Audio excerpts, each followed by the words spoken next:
श्रीगुरुभ्यो नमः। निगमाय सुकर्मबोधिने मुनये जैमिनये च सूत्रिणे शबराय च भाष्यकारिणे नमः ईशाय कुमारिलात्मने। यत्कृपालेशमात्रेण पुरुषार्थचतुष्टयं प्राप्यते तमहं वन्दे गोविन्दं भक्तवत्सलम्। अनन्तगुणसम्पन्नम् अनन्तभजनप्रियम् अनन्तरूपिणं वन्दे गुरुमानन्दरूपिणम्। शब्द भावना लोके अभिप्राय विशेषा भवति। वेदे तु शब्दनिष्ठः धर्मः भवति इति निरूपितम्। कुतः शब्दभावनायाः स्वरूपे द्वैविध्यम् इति कदाचित् मनसि प्रश्नः स्यात्। लोके शब्दभावना इच्छारूपा भवति, पुरुषनिष्ठा भवति। वेदे तु शब्दनिष्ठा भवति, धर्मरूपा भवति। एवं द्वैविध्यं कुतः इति कदाचित् मनसि प्रश्नः उदेति। तस्य समाधानं दीयते वेदस्य अपौरुषेयत्वम् इति। वेदः पुरुषेण निर्मितो नास्ति, पुरुषेण रचितो नास्ति। न हि वेदः पुरुषनिर्मितः, पुरुषेण वेदः निर्मितः नास्ति, रचितः नास्ति। तत्र प्रमाणं किम्? केचन दार्शनिकाः वेदस्य पौरुषेयत्वम् आमनन्ति, केचन वेदस्य अपौरुषेयत्वं साधयन्ति। तर्हि यदि वेदस्य अपौरुषेयत्वं तर्हि तत्र प्रमाणं किम् इत्युक्ते अनुमानं प्रमाणम्। कीदृशम् अनुमानम् इत्युक्ते वेदस्याध्ययनं सर्वं गुरुवध्ययनपूर्वकं वेदाध्ययनसामान्यात् अधुनाध्ययनं यथा इति। ग्रन्थस्य पङ्क्तिं पश्यामः। इत्यादिना वेदापौरुषेयत्वस्य साधितत्वात् यः कल्पः सकल्पपूर्वः इति न्यायेन संसारस्य अनादित्वात् ईश्वरस्य च सर्वज्ञत्वात् ईश्वरः गतकल्पीयं वेदम् अस्मिन् कल्पे स्मृत्वा उपदिशति इत्येतावता एव उपपत्तौ प्रमाणान्तरेण अर्थम् उपलभ्य रचितत्वकल्पनानुपपत्तेश्च।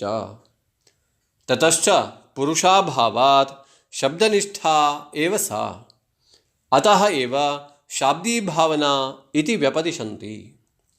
सा च शाब्दीभावना अंशत्रयम् अपेक्षते, साध्यं साधनम् इति कर्तव्यताञ्च इति। तत्र साध्याकाङ्क्षायां वक्ष्यमाणा अंशत्रयोपेता आर्थी भावना साध्यत्वेन सम्बध्यते एकप्रत्ययगम्यत्वेन समानाभिधानश्रुतेः। यद्यपि संख्यादीनामपि एकप्रत्ययगम्यत्वं समानं, तथापि अयोग्यत्वात् न तेषां भाव्यत्वेन अन्वयः। करणाकाङ्क्षायां लिङ्गादिज्ञानं करणत्वेन सम्बध्यते, तस्य च करणत्वं न भावनोत्पादकत्वेन। सन्निकर्षस्यैव रूपादिज्ञाने, सन्निकर्षात् प्राक् रूपज्ञानस्यैव लिङ्गादिज्ञानात् प्राक् शब्दधर्मभावनायाः अभावप्रसङ्गात्। किन्तु भावनाभाव्य निर्वर्तकत्वेनैव लिङ्गादिज्ञानं हि शब्दभावनाभाव्य आर्थीभावनां निर्वर्तयति, कुठारः इव छेदनम्। अतः लिङ्गादिज्ञानस्य करणत्वेन अन्वयः। सम्प्रति विवरणं पश्यामः। भावनायाः अंशत्रयं भवति। साध्यं साधनम् इति कर्तव्यता इति। किं भावयेत्, केन भावयेत्, कथं भावयेत् इति अस्य आकारः। साध्यं नाम भाव्यं फलं साध्यस्य किं भावयेत् इति आकारः। द्वितीयाकाङ्क्षा भवति साधनाकाङ्क्षा। साधनं नाम करणं, केन भावयेत् इति आकाङ्क्षा भवति। तृतीयाकाङ्क्षा इति कर्तव्यताकाङ्क्षा। इति कर्तव्यतायाः कथं भावयेत् इति आकाङ्क्षा। शब्दभावनायाः साध्याकाङ्क्षायाम् आर्थीभावना अन्वेति। शब्दभावना नाम प्रेरणा, आर्थीभावना नाम प्रवृत्तिः। एवं प्रेरणायाः साध्यं किम्? प्रेरणा कुतः भवति इत्युक्ते प्रवृत्त्यर्थं भवति। अतः प्रवृत्तिरेव साध्या, अर्थात् आर्थीभावना एव साध्या। आर्थीभावनायामपि भावना सामान्यात् अंशत्रयं भवति। भावना या कापि वा भवतु, शब्दभावना भवतु, अर्थभावना भवतु, अङ्गभावना भवतु, प्रधानभावना भवतु, या कापि वा भावना भवतु, तत्र अंशत्रयम् अवश्यं भवति। साध्यं साधनम् इति कर्तव्यता इति। अथवा किं भावयेत्, केन भावयेत्, कथं भवेत्। एवं अंशत्रयसहिता साध्यं साधनम् इति कर्तव्यता इति अंशत्रय उपेता आर्थीभावना साध्यत्वेन सम्बध्यते शाब्दीभावनायाम्। एवञ्च शब्दभावनायाः साध्यं प्रवृत्तिः अर्थात् कृतिः अर्थात् आर्थीभावना। अग्रे एकप्रत्ययगम्यत्वस्य निरूपणं क्रियते। यजेत इत्यस्मिन् पदे यज इति धातुः तिङ् प्रत्ययः वर्तते। एकः एव तिङ् प्रत्ययः शाब्दीभावनाम् उपस्थापयति, एवम् आर्थीभावनाम् उपस्थापयति, संख्यादीनामपि उपस्थापयति। शाब्दीभावनायाः साध्यं किम्? आर्थीभावना इत्युक्तम्। आर्थीभावना एव कुतः साध्यम् इत्युक्ते एकेनैव तप्रत्ययेन तिङ्प्रत्ययेन शाब्दीभावनापि उपस्थिता भवति, एवम् आर्थीभावनापि उपस्थिता भवति। यस्मात् कारणात् एकेनैव प्रत्ययेन शब्दभावना आर्थीभावना इति भावनाद्वयम् उपात्तमस्ति। अतः आर्थीभावना एव शाब्दीभावनायाः साध्या इति निरूप्यते। समानाभिधानश्रुतिः इति अपरं नामधेयम्, अथवा एकप्रत्ययगम्यत्वम् इत्यपि वक्तुं शक्यते। एकेन तिङ्प्रत्ययेन गम्यत्वम्, अवगम्यमानत्वं, ज्ञायमानत्वम् इत्यर्थः। समानं नाम एकम्, एका अभिधायिका श्रुतिः, समानाभिधानश्रुतिः। अनेकार्थबोधिका एका श्रुतिः अर्थात् प्रत्ययरूपा श्रुतिः इति स्वीक्रियते समानाभिधानश्रुतिः। अनन्तरं करणाकाङ्क्षायाः विचारः प्रचलति। शब्दभावनायाः करणाकाङ्क्षायां लिङ्गादिज्ञानम् अन्वेति, लिङ्गार्थज्ञानम् अन्वेति इति। यतः लिङ्गार्थः ज्ञातश्चेदेव प्रवृत्तिं प्रति कारणं भवति। यावत्पर्यन्तं लिङ्गार्थज्ञानं नास्ति तावत्पर्यन्तं प्रवृत्तिः न उदेति। अतः लिङ्गार्थज्ञानं शब्दभावनायाः करणं। भावनाकरणत्वविचारः प्रचलति।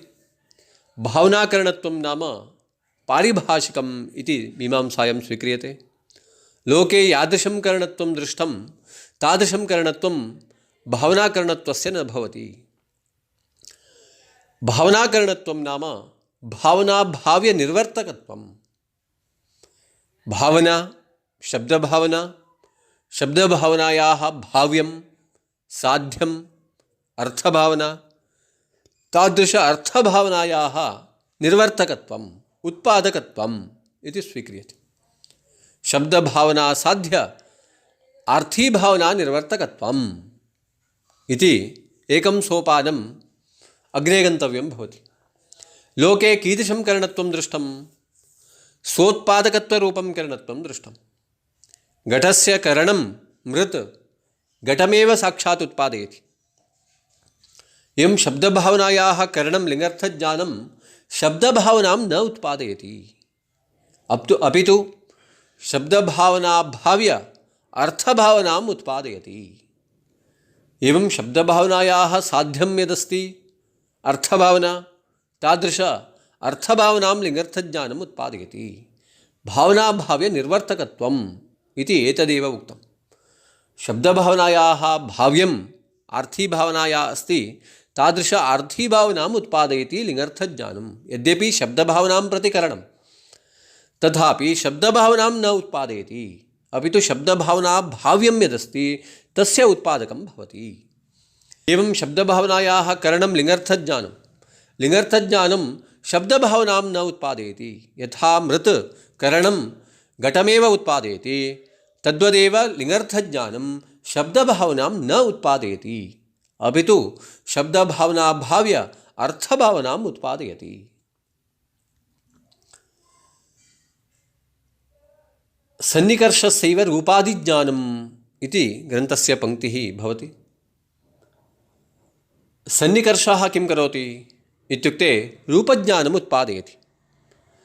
रूपज्ञानं प्रति करणं सन्निकर्षः रूपज्ञानम् उत्पादयति। इन्द्रिय अर्थयोः सन्निकर्षेण रूपज्ञानम् उत्पद्यते। एवं सन्निकर्षः रूपज्ञानं प्रति साधनं भवति।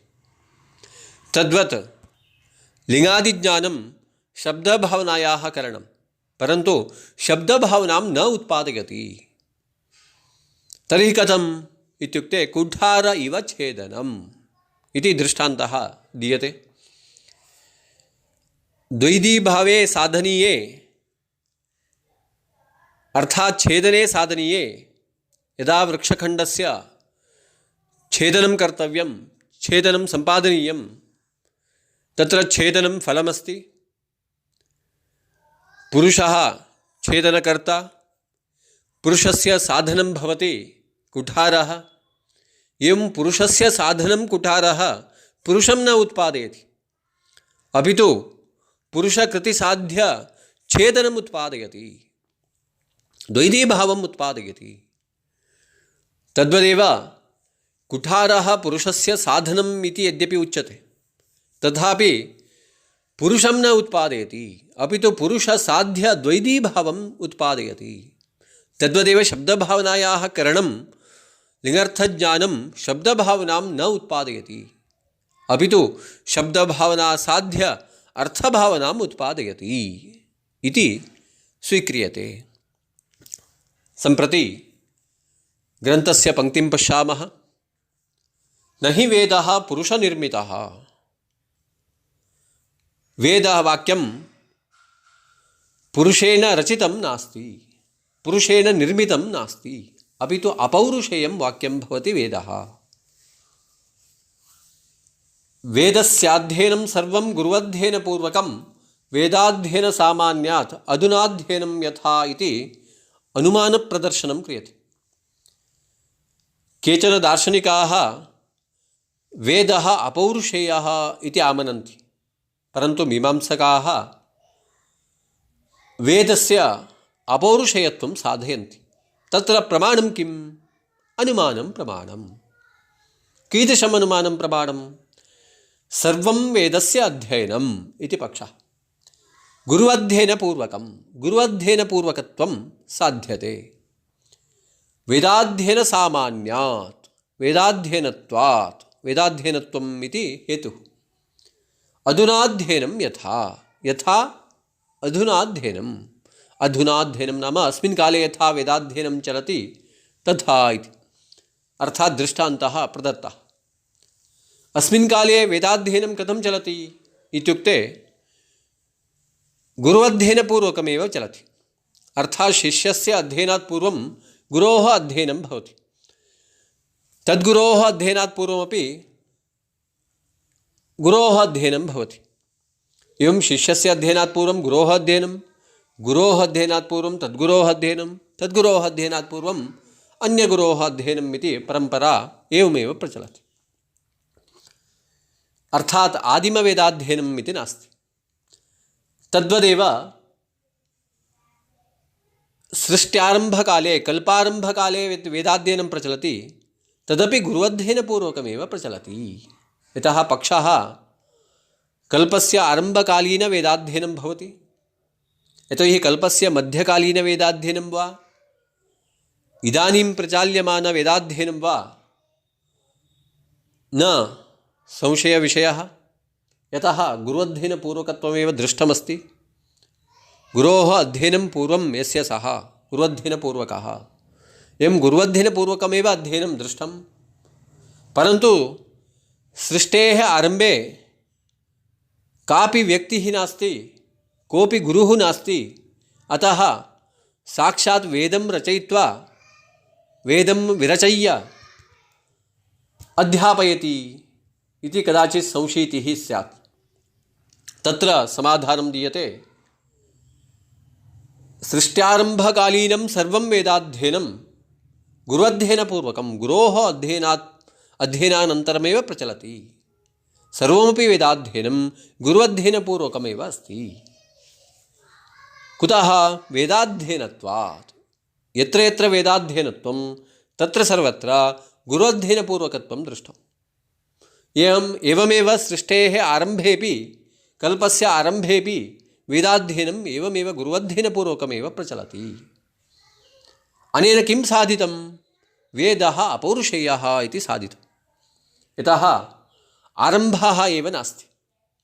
गुरोः अध्ययनात् पूर्वं गुरोः अध्ययनं, गुरोः अध्ययनात् पूर्वं तद्गुरोः अध्ययनमिति एवमेव प्रचलति, अन्त्यमेव नास्ति। अतः वेदः अपौरुषेयः। मीमांसायां प्रथमाध्याये प्रथमे पादे अन्तिमाधिकरणे वेदापौरुषेयत्वं साधितं।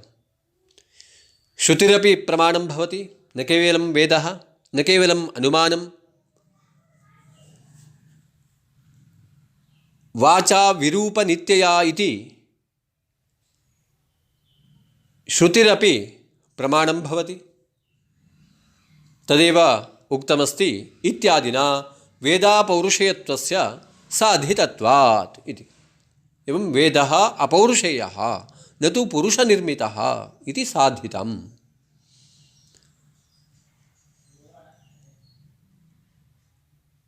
सृष्टेः आरम्भे गुरोः अध्ययनं कथं चलति?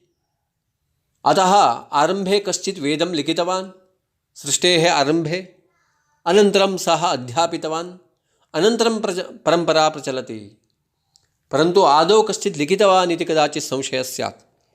यतोहि सृष्टेः पूर्वं किमपि नास्ति, अवशिष्टमेव किमपि नास्ति, वेदोपि नावशिष्टः इत्युक्ते मीमांसकैः महाप्रलयः नाङ्गीक्रियते, अपि तु खण्डप्रलयः अङ्गीक्रियते। तत्र कः न्यायः इत्युक्ते यः कल्पः सः कल्पपूर्वः, कल्पपूर्वकः इति स्वीक्रियते। सर्वः अपि कल्पः कल्पपूर्वकः इति स्वीक्रियते। अर्थात् एकस्य कल्पस्य पूर्वम् अपरः कल्पः, तस्य कल्पस्य पूर्वम् अन्यः कल्पः इति परम्परा प्रचलति। एवम् आदिः अन्त्यम् इति नास्ति।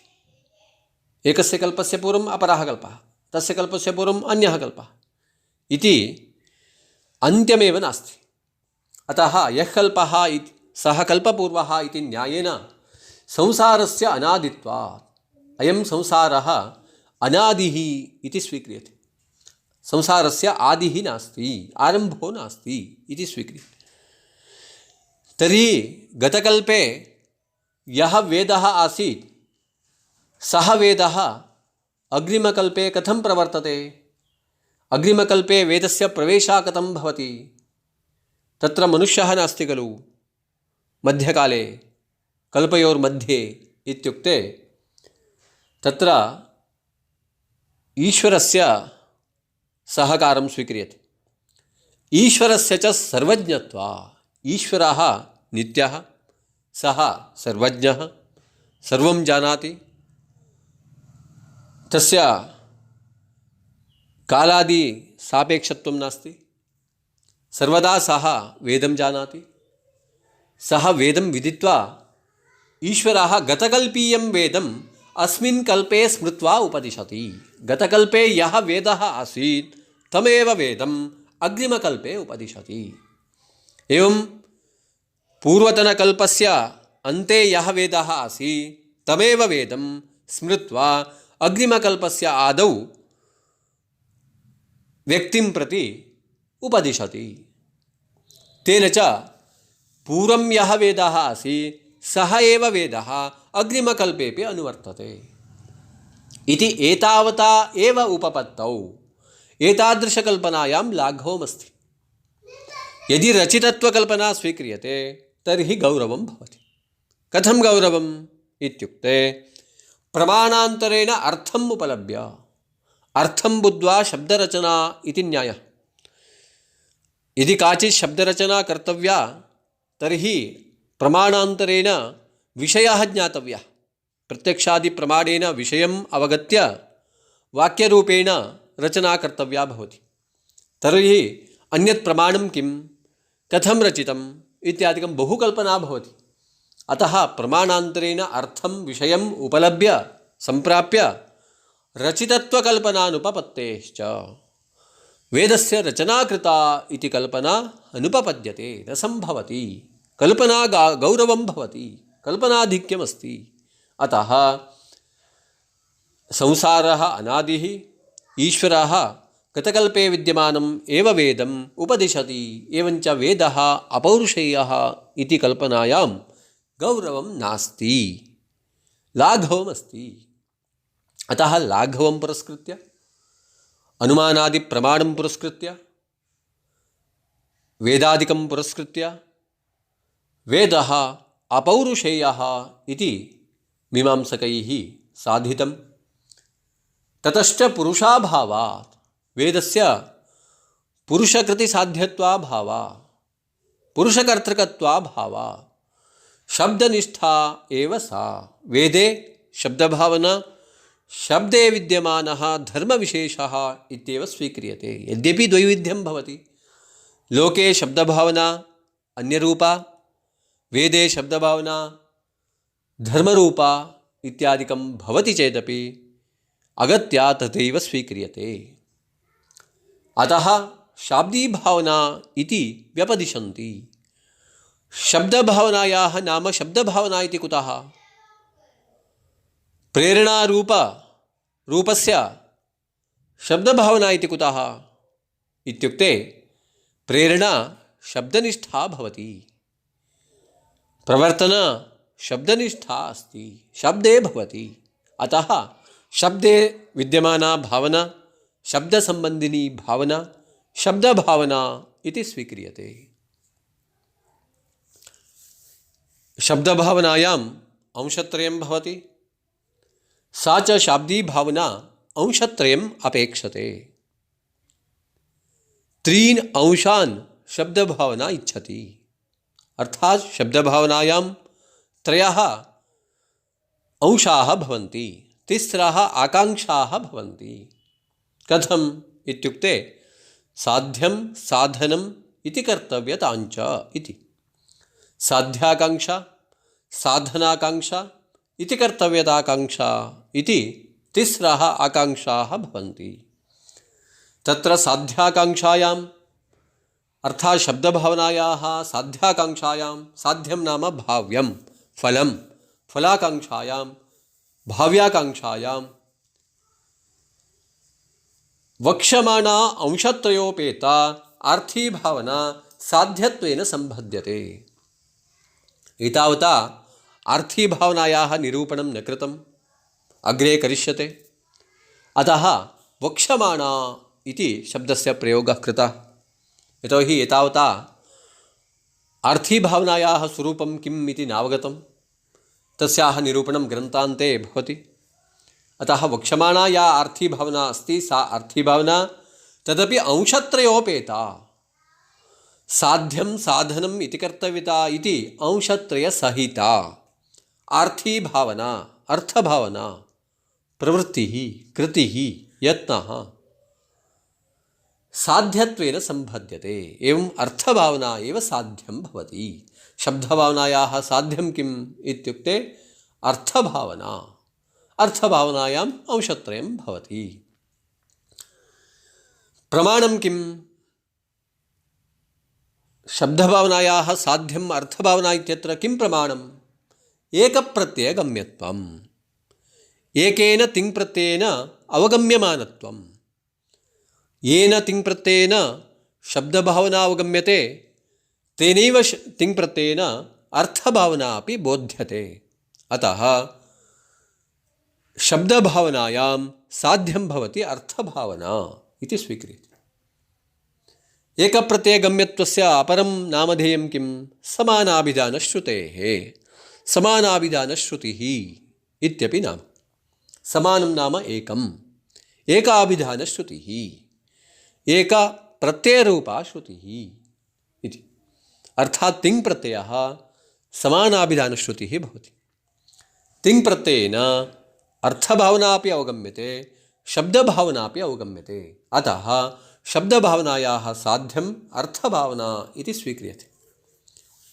तदुपरि प्रश्नः कदाचित् उदेति, येन तिङ्प्रत्ययेन अर्थभावना बोध्यते तेनैव तिङ्प्रत्ययेन संख्या अपि बोध्यते, लक्षणीया कर्ता अपि बोध्यते, पुरुषाः अपि बोध्यते।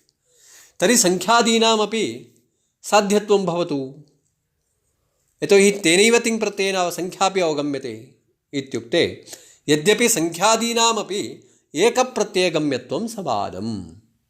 येन तिङ्प्रत्ययेन अर्थभावना अवगम्यते तेनैव तिङ्प्रत्ययेन संख्यादिकमपि अवगम्यते, समानतया अवगम्यते। तथापि अयोग्यत्वात् न तेषां भाव्यत्वेन अन्वयः। संख्यादिषु योग्यता नास्ति। यतः प्रेरणायाः साध्यं किं? प्रवृत्तिः। प्रवृत्त्यर्थमेव प्रेरणा भवति। संख्यायाः उत्पादनार्थं प्रेरणा न भवति। पुरुषस्य उत्पादनार्थं, कर्तुः उत्पादनार्थं प्रेरणा न भवति।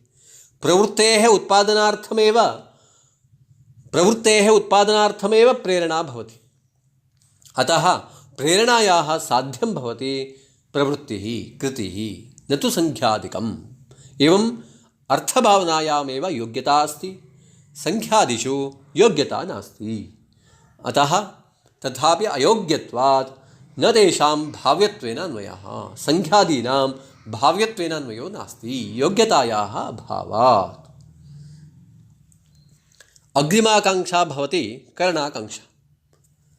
करणाकाङ्क्षायां लिङ्गादिज्ञानं करणत्वेन सम्बध्यते। लिङ्गर्थज्ञानं यदस्ति तदेव शब्दभावनायाः करणं भवति। तस्य च करणत्वं न भावनोत्पादकत्वेन। लिङ्गादिज्ञानं करणं, लिङ्गार्थज्ञानं यद्यपि करणं शब्दभावनां प्रति, परन्तु शब्दभावनां न उत्पादयति। तदेव उच्यते करणत्वं न भावनोत्पादकत्वेन। लोके यादृशं करणत्वं दृष्टं सोत्पादकत्वरूपं तादृशं करणत्वं प्रकृते नास्ति। सन्निकर्षस्यैव रूपादिज्ञाने। सन्निकर्षः करणं रूपज्ञानं प्रति, सः सन्निकर्षः रूपज्ञानम् उत्पादयति। तद्वदेव शब्दभावनायाः करणं लिङ्गर्थज्ञानं शब्दभावनां न उत्पादयति। ईषद् वैलक्षण्यम् अत्र द्रष्टुं शक्यते। लोके यादृशं करणत्वं दृष्टं तादृशं करणत्वं भावनाकरणत्वस्य न भवति। सन्निकर्षात् प्राक् रूपज्ञानस्यैव लिङ्गादिज्ञानात् प्राक् शब्दधर्मभावनायाः अभावप्रसङ्गात्। शब्दभावनां लिङ्गादिज्ञानम् उत्पादयति, लिङ्गर्थज्ञाने सति शब्दभावना उत्पद्यते इति भवतु। एवं स्वीक्रियमाणे किं भवति इत्युक्ते सन्निकर्षात् प्राक् रूपज्ञानस्यैव। रूपज्ञानं प्रति सन्निकर्षः करणं, सः सन्निकर्षः रूपज्ञानम् उत्पादयति। सन्निकर्षे सति रूपज्ञानम् उत्पद्यते, सन्निकर्षाभावे रूपज्ञानं न भवति। सन्निकर्षात् पूर्वं रूपज्ञानं न भवति। सन्निकर्षाभावे यथा रूपज्ञानं न भवति तद्वदेव लिङ्गादिज्ञानस्य अभावे शब्दभावना न भवति इति वक्तुं न शक्यते। यद्यपि शब्दभावनायाः करणं लिङ्गादिज्ञानं, यथा रूपज्ञानस्य करणं सन्निकर्षः तथा एवं करणं नास्ति चेदपि लोके साध्यस्य उत्पत्तिर्न भवति इति दृष्टं। सन्निकर्षस्य अभावे रूपज्ञानमपि न भवति। एवं लिङ्गादिज्ञानस्य अभावे शब्दभावना न भवति इति नास्ति। यतः शब्दभावना तु शब्दस्य धर्मः, सर्वदा शब्दे भवति। लिङ्गादिज्ञानं भवतु मा भवतु, परन्तु शब्दभावना तु शब्दे अवश्यं भवत्येव। एवं लिङ्गादिज्ञानं शब्दभावनाम् उत्पादयति इति स्वीक्रियमाणे लिङ्गादिज्ञानस्य अभावे शब्दभावनापि न भवति इति अङ्गीकर्तव्यं स्यात्। अतः लिङ्गादिज्ञानं शब्दभावनां न उत्पादयति, किन्तु भावनाभाव्य निर्वर्तकत्वेनैव। निर्वर्तकत्वं नाम उत्पादकत्वं, भाव्यं नाम साध्यं। भावना नाम प्रकृते शब्दभावना स्वीकर्तव्या। शब्दभावना भाव्य शब्दभावना साध्य अर्थभावनां निर्वर्तयति, उत्पादयति इति स्वीकर्तव्यम्। लिङ्गादिज्ञानं हि शब्दभावना भाव्य अर्थभावनां निर्वर्तयति, कुठार इव छेदनम् इति दृष्टान्तः दीयते। पुरुषः छेदनं सम्पादयति। पुरुषस्य साधनं भवति चिदिक्रियायां कुठारः। पुरुषस्य साधनं कुठारः यथा पुरुषं न उत्पादयति, अपि तु पुरुषकृतिसाध्य छेदनम् उत्पादयति, तद्वदेव शब्दभावनायाः साधनं लिङ्गादिज्ञानं शब्दभावनां न उत्पादयति, अपि तु शब्दभावना भाव्य अर्थभावनाम् उत्पादयति। अतः लिङ्गादिज्ञानस्य करणत्वेन अन्वयः। एवं लिङ्गादिज्ञानम् अर्थात् लिङ्गर्थज्ञानं शब्दभावनायां साधनं भवति इति स्वीक्रियते। मीमांसा दर्शन में वेद को अपौरुषेय मानते हैं, किसी पुरुष की कृति नहीं है। वेद अपौरुषेय है मानने के लिए प्रमाण है अनुमान। अनुमान का स्वरूप ऐसा है, सर्वं वेदस्य अध्ययनं गुरुअध्ययन पूर्वकत्वं साध्यते। सर्वं वेदस्य अध्ययनम ऐसा पक्ष है, वेदाध्ययनत्वम ऐसा हेतु है। यथा अधुनाध्ययनम, अधुनाध्ययनम ऐसा दृष्टांत है। इस अनुमान से वेद अपौरुषेय है ऐसा मानते हैं। मीमांसा दर्शन में प्रथमाध्याय में प्रथम पाद में 8वां अधिकरण है वेदापौरुषेयत्वाधिकरणम। इस अधिकरण में वेद अपौरुषेय है ऐसा साधना किए हैं। संसार को अनादि मानते हैं। एक कल्प से पहले दूसरा कल्प है, दूसरा कल्प से पहले तीसरा कल्प है, ऐसा एक कल्प से दूसरा कल्प पहले दूसरा कल्प रहता है ऐसा मानते हैं। यह कल्पः सकल्प पूर्वः ऐसा न्याय है। संसार को अनादि मानते हैं। ईश्वरस्य च सर्वज्ञत्वा, ईश्वर सर्वज्ञ है।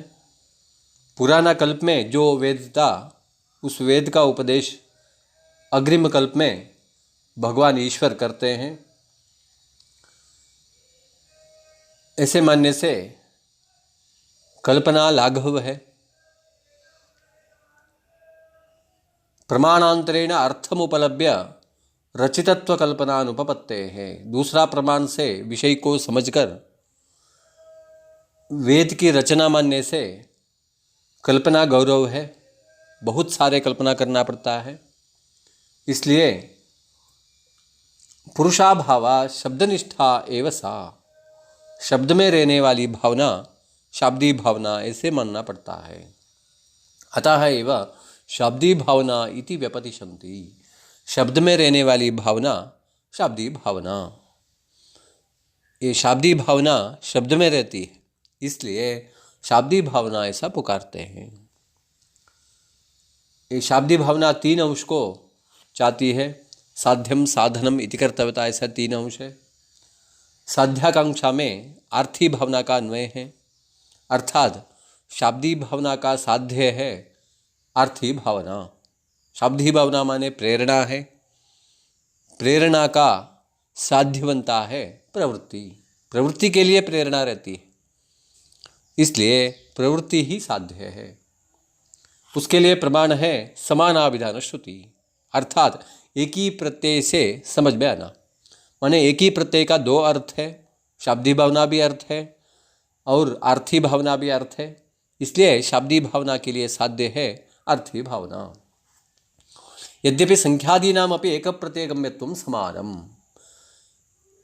संख्या भी तिंग प्रत्यय का अर्थ है, फिर भी संख्या साध्य नहीं है।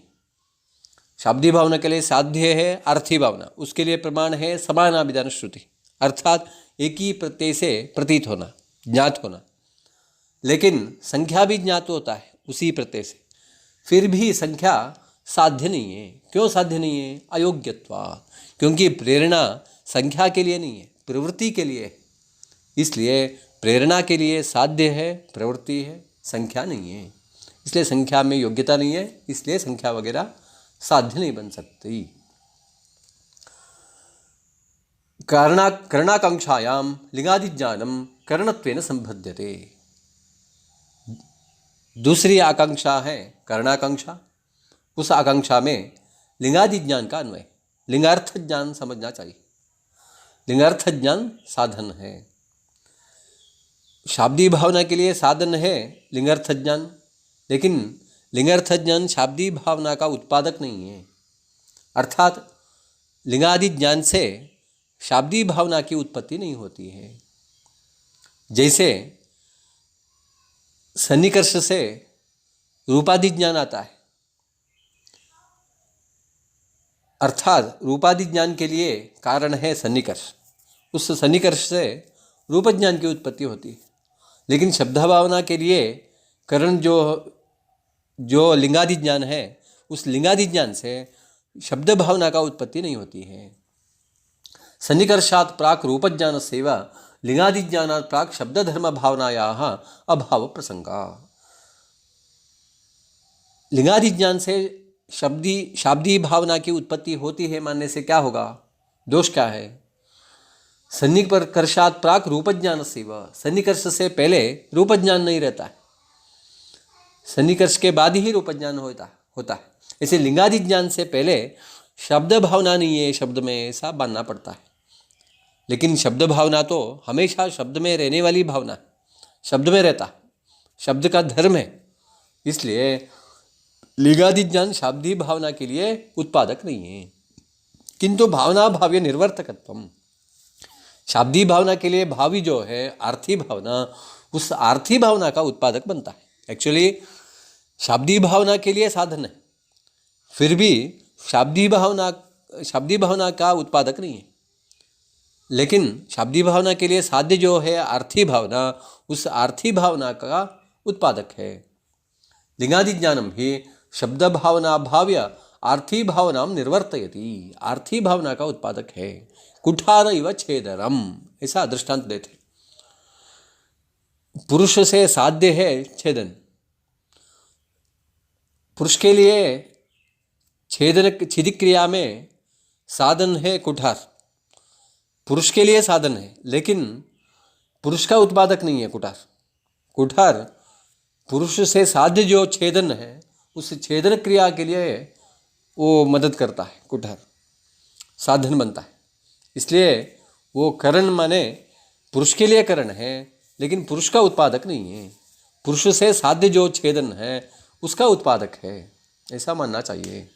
अतः लिंगादि ज्ञानस्य करणत्वेन अन्वयः, इसलिए इससे प्रतीत होता है, ज्ञात होता है, लिंगार्थ ज्ञान जो है शब्द भावना के लिए साधन है। सर्वेभ्यः धन्यवादाः।